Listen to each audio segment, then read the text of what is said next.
Bună, dragilor, să vedem RAC, zodia RAC, în perioada 21-27 octombrie, ce surprize va avea, cum îi vor merge treburile, care sunt energiile, sfaturile și sugestiile tarotului pentru această perioadă. Pentru cei născuți în zodia RAC, cu ascendentul sau luna în harta natală, astrologică.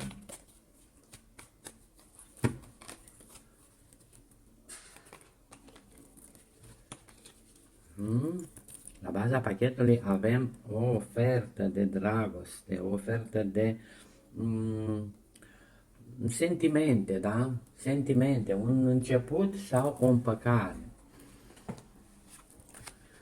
Și avem aici un blocaj la raci. Răcușorii stau închiși, da, le e frică de ceva sau nu îndrăznesc să iasă din situația în care se regăsesc, da? Situația în care vă regăsiți, mi-o spuneți voi, da? Voi dacă rezonați. Deci ce vă reține aici? Ce anume? Ceva nu a fost corect. Vă este frică de ceva ce posibil că vine de la niște proaste socoteli pe care le-ați făcut, da? Ori v-au fost înșelate așteptările, ori ați încercat să păcăliți pe cineva, ați încercat să, nu neapărat să păcăliți, poate că a fost ceva, un gând sau așa, ne la locul lui, și acum stați cu frica în sân că nu vă este frică să nu se afle sau să nu, sau vă este frică să spuneți ceea ce ați făcut sau cum ați procedat. Ori sunt tot felul de chestii care vă blochează să mergeți înainte. Asta e problema.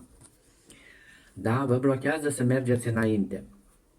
Și, da, e vorba de secrete, da? E vorba de niște secrete care vă împiedică să vă este frică că vor fi descoperite aceste secrete, da?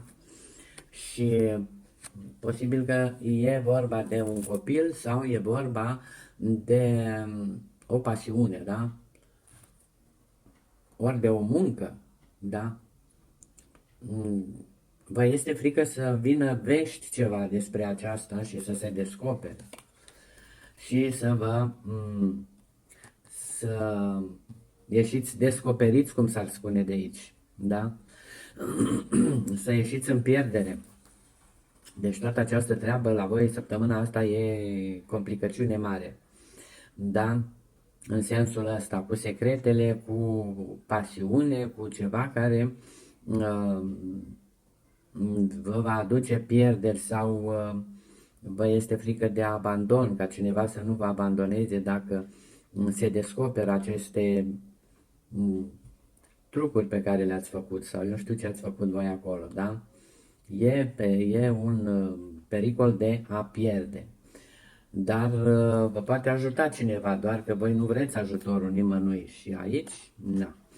Aș putea spune că e vorba, ori ați fost la o petrecere ceva și vă e frică să nu, și cineva v-a făcut o ofertă sau ați trăit o aventură ceva la o petrecere, acum posibil că apare și a treia persoană și aici avem și o speranță, da? Deci speranța poate fi pentru, ori vă faceți voi speranțe pentru această a treia persoană,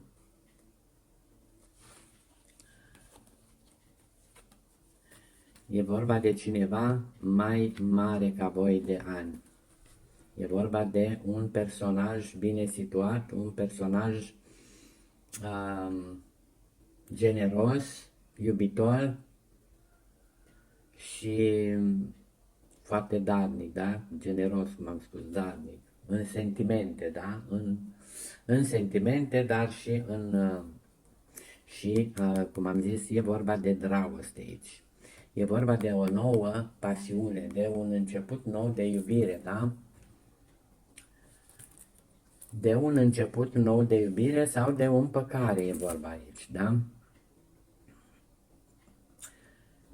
Să presupunem că toate aceste frici pentru descoperirea unor secrete sau pentru vă e în legătură cu această nouă pasiune.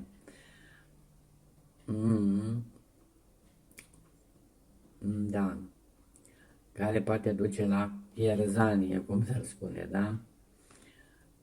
Dar se pare că această petrecere ridică noi dorințe, ridică noi aspecte, noi vise, noi dorințe pentru acest personaj masculin, generos și bine așezat, bine, da, cu toate că dacă punem altfel problema, cum este o predicție generală, rezonează cine rezonează, da?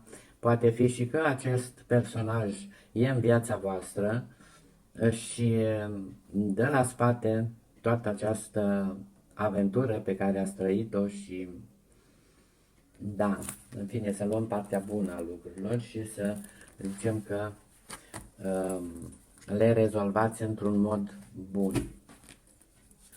Da, răcușorii cum sunt așa mai romantici, mai sentimentali, atunci pot cădea ușor într-o aventură, da? Și e vorba de ruptură, da? Spune că mă simt distrus sau distrusă pentru această situație, da? Deci semnifică o ruptură, deci cineva, ori voi, ori cineva vrea să transmită acest mesaj că se simte distrus sau distrusă după această despărțire. Deci e posibil să fie o despărțire aici la voi, da? Dar voi aștept să-mi confirmați. Să vă fie de folos și să ne vedem cu bine. La revedere!